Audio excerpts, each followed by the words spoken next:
Bom dia, galera. Professor Betão aqui para mais uma aula com vocês e hoje nossa aula vai ser na modalidade videoaula, né? Gente, o que acontece? Nós precisamos dar uma adiantada aí no nosso conteúdo, conversei com o Ronan, tá? E geralmente as nossas aulas gravadas, elas rendem mais e melhor. Então o que a gente decidiu? As aulas que vão ser de explicação de conteúdos, eu faço ao vivo com vocês no Meet, tirando as dúvidas, tudo certinho, né? E as aulas de correção de exercícios, resoluções, né? A gente faz mais gravadas para ver se dá uma acelerada, porque nós ainda estamos no capítulo 10, gente. Falta o 11, o 12 e o 13. A gente precisa finalizar isso o mais rápido possível, tá? Como vocês podem perceber que estou com uma ferramenta nova, né? Chamada Setbook, né? Da Autodesk. É uma ferramenta muito boa, muito fantástica. Vocês vão perceber o tanto que essa ferramenta é boa. Né? Tô até com os exercícios 5 e 6 aqui já prontos, né? E aí vamos corrigir os 5. Eu não sei se já corrigiu o 5 ou não. Não sei se eu corrigi o 4 ou não, não lembro. Então já vou corrigir do 5 para frente, tudo certinho até o 9, tá? Vamos lá rapidão então. Então o que acontece? O número 5 falou o seguinte: ó, considere a figura a seguir, na qual é mostrado um piloto acrobata fazendo sua moto girar dentro de um globo da morte. Ao realizar um movimento de loop dentro do globo da morte, ou seja, percorrendo a trajetória ABCD mostrada na figura, o piloto precisa manter a velocidade mínima de sua moto para que a mesma não caia ao passar pelo ponto mais alto do globo, no ponto A. Nessas condições, a velocidade mínima da moto, de forma que a mesma não caia ao passar pelo ponto A, dado que o globo da morte tem um raio de 3,6 metros, é... Se for analisar, tá aqui o nosso globo da morte, né? Se for analisar aqui, ó, o nosso peso está apontando para o centro, está para baixo aqui, né? E a normal também está apontada para o centro, ó. Então, as duas estão apontadas para o centro. Então, o peso e a normal estão apontadas para o centro. Então, nesse caso aqui, eu posso falar que o meu peso, né? O meu peso mais a minha força normal, elas são iguais à minha resultante centrípeta, né? Então, o peso e a normal juntas, todas as duas apontam para o centro, né? Porque a regra é quem aponta para o centro, negativo é quem aponta para fora, né? Então, como tá, os dois apontam para o centro, então os dois são positivos. Então, peso mais normal é igual a resultante centrípeta, tá? Então, o que vai acontecer nesse caso aqui? Nós vamos ter o seguinte, olha só. Vamos analisar aqui, ó, como ele vai passar aqui pelo ponto A. Com a mínima velocidade, ele vai só encostar no ponto A. Essa força normal aqui, ela tende a zero, tá? Ela tende a ser zero. Ela tende a zero, porque ele vai passar com a velocidade mínima para não sair, então, aí, não cair a moto, né? Para conseguir fazer esse contorno aí, tá? Então eu sei que a minha força centrípeta, vou inverter isso aqui, vou colocar assim, ó, força centrípeta é igual ao peso aqui no caso, né? Então, eu posso colocar massa vezes a velocidade ao quadrado dividido pelo raio, que é igual ao meu peso, que é a massa vezes a gravidade. De cara, eu posso anular massa com massa, né? Então, sobrou quem aqui, ó? Eu posso dizer, então, que a minha velocidade ao quadrado é igual ao raio vezes a gravidade, não é isso? Isso, né? E fazendo aqui em cima, ó, eu posso falar, então, que a minha velocidade é a raiz quadrada aqui do raio vezes a gravidade, né? Então a minha velocidade então vai ser a raiz quadrada. Qual que é o nosso raio? O nosso raio é 3,6 metros, né? E a gravidade aqui na Terra é próximo de 10. Então eu posso falar então que a nossa velocidade é raiz de 36. Então eu posso falar que a minha velocidade então é de 6 metros por segundo. Então tá aqui resolvida a nossa questão número 5, tá? E lembrando que essa velocidade é uma velocidade mínima, tá? Velocidade mínima de 6 metros por segundo. Ah, mas aí as alternativas estão em quilômetros por hora, né? Então tem que multiplicar isso aqui ainda por 3,6. Multiplico isso aqui por 3,6 para achar a resposta em quilômetros por hora. Então eu vou ter que a minha velocidade mínima vai ser de 6 vezes 3,6, dá 21,6 quilômetros por hora. Então tá aqui a alternativa correta. Vou até pôr de vermelhinho aqui para deixar mais, né? É 21,6 km por hora. Então tá aí a questão número 5 feita. Vamos fazer agora a nossa questão de número 6. Essa questão número 6, gente, ela vai ser um pouco trabalhosa. Eu quero que vocês prestem bem atenção aqui, ó. Gente, essa ferramenta que eu escolhi aqui para dar videoaula, ela é muito top. Olha pra vocês verem, vou pegar aqui uma régua. Vou pôr aqui em cima, ó. Vamos analisar aqui, ó. Aí, pronto. Então o que eu tenho aqui, ó? Eu tenho um pêndulo, né? Olha lá, um pêndulo simples formado por uma esfera de 2 kg e um fio de comprimento 0,5 metros e massa desprezível oscila num plano vertical. A figura ao lado mostra o instante em que o pêndulo está movimentando o ascendente com velocidade de 3 metros por segundo. O campo gravitacional é de 10 metros por segundo ao quadrado e são dados que o seno de 53 graus é 0,8 e o cosseno de 53 é 0,6. Determine a intensidade da força de tração no instante considerado na figura. Então ele quer saber a força de tração. Basicamente, gente, a força de tração não é a força do fio. Então a força de tração é essa força aqui, ó.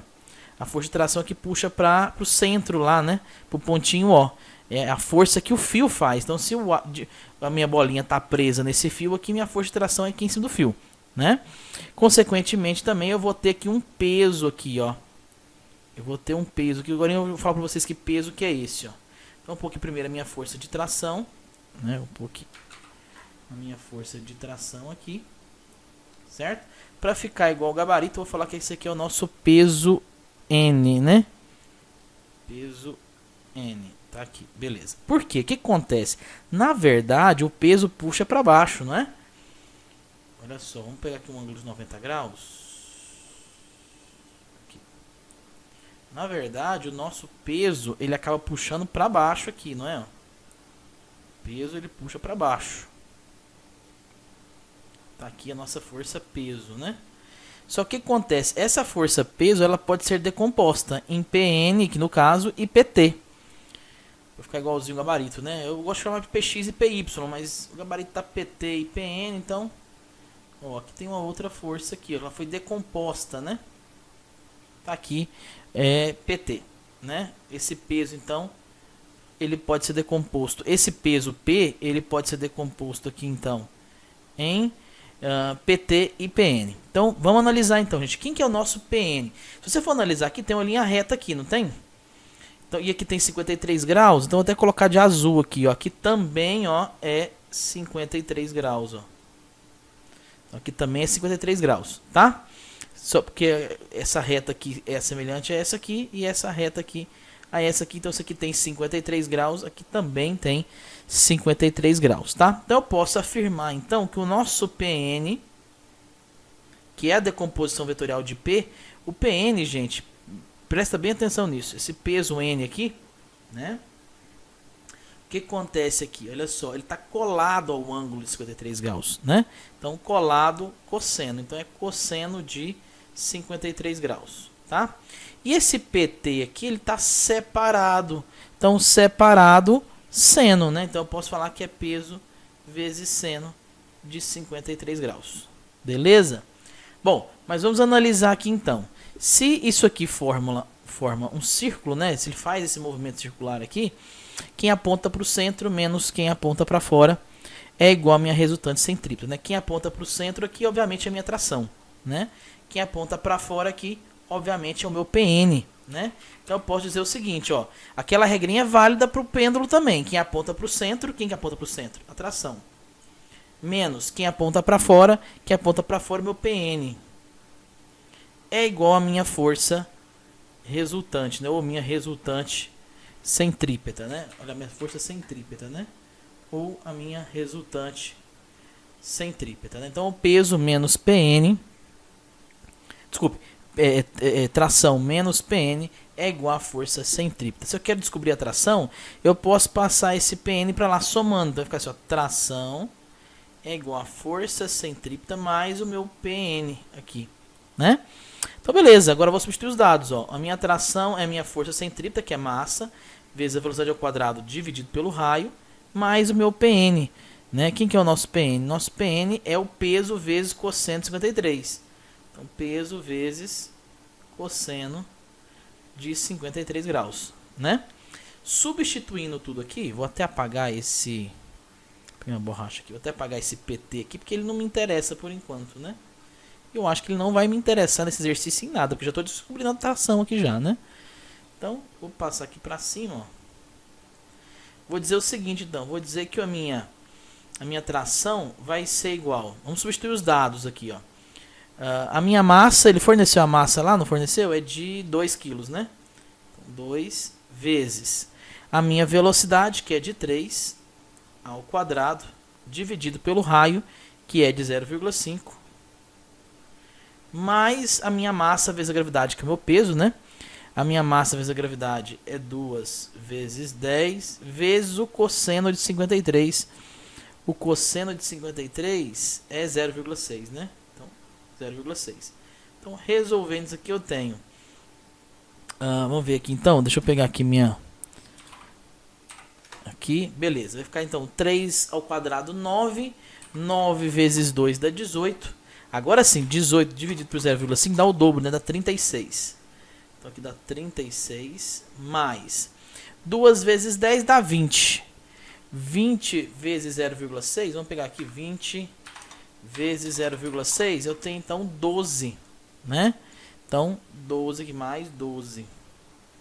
Então eu posso falar então que a minha tração é 12 mais 36 dá 48 newtons. Tá aí, resolvido então a minha questão de número 6, tá?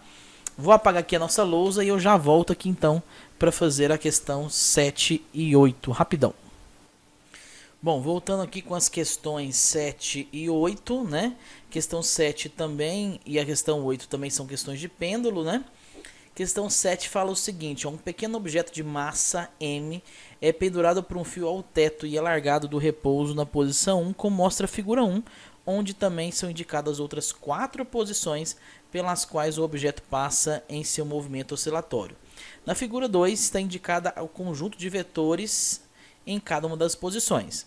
A associação correta entre as grandezas físicas descritas e os vetores da figura 2 nas posições mencionadas, quando o objeto é largado e está deslocado para a esquerda, está deslocando da esquerda para a direita, está fazendo esse movimento aqui, ó, da esquerda para a direita, né?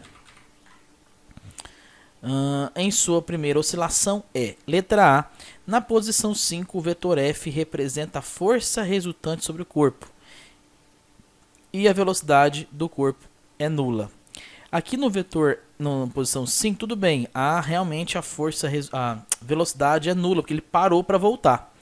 Mas a força F não representa a força resultante, né? O conjunto que representa a força resultante é a força F e a força H, né? Que é a força centrípeta mais a força peso. São as duas juntas, a soma vetorial das duas é que representa a força resultante. Então essa primeira aqui, a letra A, ela é falsa, tá? Por isso. Na letra B fala o seguinte, ó, na posição 4, o vetor D representa a aceleração do corpo e o vetor E a sua velocidade. Na posição 4, verdadeira, né? Então essa aqui é a alternativa correta, a gente pode marcar ela. Por quê? Porque olha só, você tem a aceleração centrípeta aqui, apontando para o centro, e você tem também uma aceleração tangencial aqui, ó. Esse vetor D é a soma desses dois vetores, né? Então, o vetor D realmente é o vetor aceleração, que é a soma da aceleração centrípeta e aceleração tangencial, aceleração linear, que é a mesma coisa, né? E o vetor E representa a velocidade. Então tá ok, é isso aí mesmo, porque ele tá, observa que ele está freando aqui, essa bolinha está freando, né? Então por isso que o vetor aceleração está para trás, né? E a velocidade está para frente, então ele está freando. A letra C, na posição 1, a velocidade e a aceleração do objeto são nulas.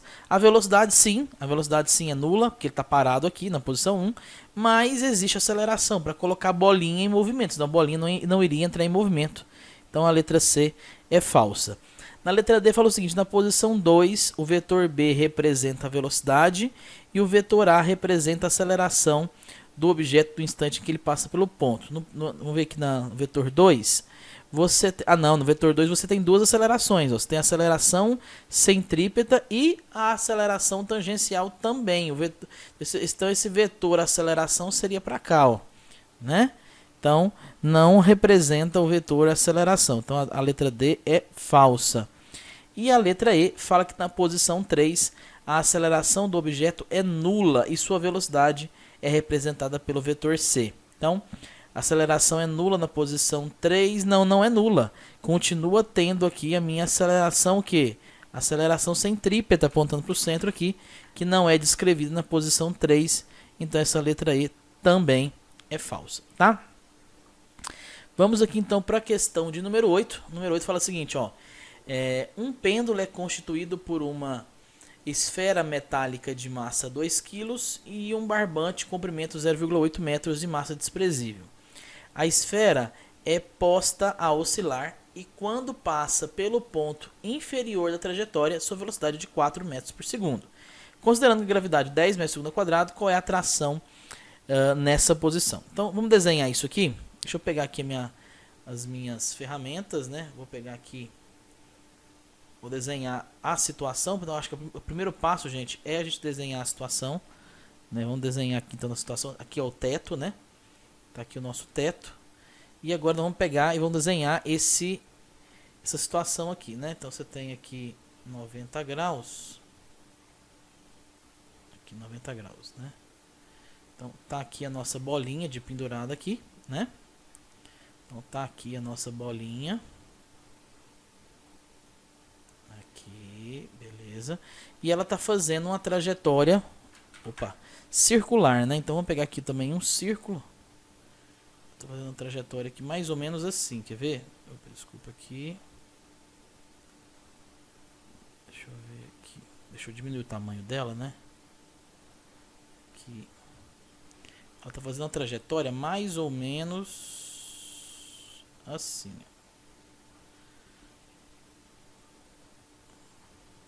Aqui assim, né? Ela faz mais ou menos aí, então, esse movimento de vai e vem, né? E você tem também duas forças atuando nesse movimento aqui, né? Você tem a tração voltada aqui para cima, ó, você tem a força de tração aqui para cima, e você tem o peso aqui para baixo, né? Então, você tem aqui a tração para cima e você tem aqui também o nosso peso para baixo. Seria mais ou menos isso aí que está acontecendo, né? Vamos colocar também o vetor velocidade? Então, o vetor velocidade vai estar aqui, ó. Vamos colocar ele aqui. Colocar ele de cor diferente, preto, né? Opa, vamos pôr mais para cima, né? Tá muito aqui. Então, tá aqui o nosso vetor, então, aqui, velocidade. Tá? Então, tá aí os três vetores atuando, né? Você tem o vetor velocidade, vetor tração e vetor peso, tá? E ele pede, no caso, olha lá, qual é a força de tração que passa pelo fio. Gente, esse número 8 não foge nenhum dos outros exemplos que a gente fez, né? Que quem aponta para o centro menos quem aponta para fora. Você pode analisar que aqui é o centro, ó, do nosso círculo aqui, digamos assim, né? Então, quem aponta para o centro aqui é a tração, quem aponta para o centro menos quem aponta para fora é igual a força centrípeta. Então, vamos fazer esse mesmo cálculo aqui, ó. Quem aponta para o centro é a tração, menos quem aponta para fora é o peso, que é igual a minha força centrípeta, né? Ele quer saber a nossa força de tração, não é? Então, eu posso falar que a minha força de tração é a minha força centrípeta mais a minha força peso. Então, a minha força de tração vai ser massa vezes a velocidade ao quadrado dividido pelo raio, mais o meu peso, que é massa vezes gravidade. Tá? Terminando esse cálculo aqui mais para cima, eu posso falar que a minha tração, então, vai ser a minha massa, que é 2 kg, vezes a minha velocidade, que é 4 metros por segundo, dividido pelo raio. O raio é 0,8 metros, mais o meu peso, né, que é 2 vezes 10. Certo? O peso é 2 kg, a gravidade da Terra é 10. Tá? Então, vamos pegar aqui, então. Deixa eu ver um negócio aqui rápido. O que eu vou ter, então, gente? Vamos analisar aqui. 4 ao quadrado dá 16. 16 vezes 2 dá 32. 32 dividido por 0,8 vai dar, então, 40. Né? Então eu vou ter que a minha tração aqui vai ser 40 mais 2 vezes 10, que é 20. Pronto, já descobri então. A minha tração é de 60 newtons, tá? Então tá aqui a minha tração, que é de 60 newtons. Então tá aí feito os exercícios 7 e exercício 8. Agora eu volto, vou só apagar aqui a lousa e já volto para poder passar para vocês o exercício de número 9. Então, ó, pessoal, eu tô aqui com o exercício número 9 do material poliedro de vocês, tá? Que diz o seguinte, ó. Em uma exibição de acrobacias aéreas, um avião pilotado por uma pessoa de 80 kg faz manobras e deixa no ar um rastro de fumaça indicado a trajetória. Na figura está representado um looping circular de raio 50 metros, contido em um plano vertical, descrito por esse avião. Adotando a gravidade como sendo 10 metros por segundo ao quadrado e considerando que ao passar pelo ponto A, ponto mais alto da trajetória circular, a velocidade do avião é de 180 km por hora. A intensidade da força exercida pelo assento sobre o piloto nesse ponto é igual a quanto? Gente, mais uma vez aqui, ó, nós vamos colocar aqui os vetores. Ó. Ele está passando pelo ponto A. Vamos supor que esse avião aqui ele está aqui no ponto A. No ponto A você tem o peso puxando esse aqui para baixo. Está aqui o nosso peso. E você tem também a nossa força normal também para baixo. Né? É como se fosse aquele loop lá do globo da morte. Né? Então o que nós temos aqui nesse caso, gente? E quando ele passa por aqui, a nossa velocidade também... Deixa eu mudar essa cor aqui. A nossa velocidade também é de quanto? É de 180 km por hora, tá? Primeira coisa que eu vou fazer é converter esses 180 km por hora. Vou dividir ele por 3,6 para achar em metros por segundo. Então eu tenho que a minha velocidade então é de 50 metros por segundo. O primeiro passo é converter essa velocidade para metros por segundo. O segundo passo é fazer aquela regrinha, né? Quem aponta para o centro menos quem aponta para fora. Ninguém aponta para fora. Todos os dois apontam para o centro, né? Porque se você for analisar, o centro está aqui, ó. Aqui o centro aqui, ó. Esse é o centro, né? Então, como ninguém aponta para o centro, né? Para fora, todos os dois apontam para o centro. Eu posso falar que a normal mais a minha força peso, as duas juntas, fazem parte da minha força centrípeta ou minha resultante centrípeta, né? Então, ele quer saber qual que é a força normal, né? Então, vamos isolar a força normal aqui. Vai ficar normal é igual a força centrípeta menos a força peso, né? Então, tá aí mais ou menos essa ideia. O que eu vou fazer agora, então? A minha normal, então, vai ser a força centrípeta, que é a massa, vezes a velocidade ao quadrado dividido pelo raio, né?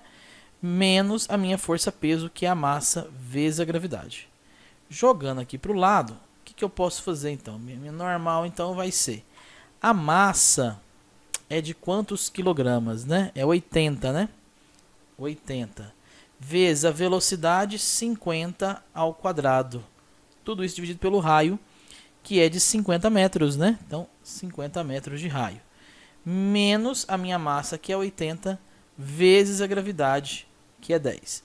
Então, a minha força normal, então, vai ser de... Se você pegar aqui, ó, eu vou tirar esse ao quadrado e vou simplificar com esse 50, né? Então, vai ficar 80 vezes 50. Vamos pegar aqui. 80 vezes 50 dá quanto? 80 vezes 50 dá 4.000. Então, dá 4.000 menos 800, né? Que é 80 vezes 10. Então, eu posso falar que a minha força normal vai ser de 4.000 menos os 800. Então, eu vou ter 3.200 newtons. Pronto, né, gente? Acho que finalmente aqui a gente pode encerrar, então, este capítulo 10, tá? Lembrando que hoje à tarde, né, hoje é terça-feira, hoje à tarde nós vamos ter uma aula aí sobre gravitação, né? Introdução aí à astronomia, gravitação. Então eu espero vocês às 14 horas aí, essa sim vai ser ao vivo pelo Meet, tá? Então eu espero vocês aí na aula da parte da tarde, tá bom, gente? Eu sou o professor Roberto Couto, vou ficando por aqui. Espero que vocês tenham gostado dessa aula. Um abraço e até a próxima. Até hoje à tarde.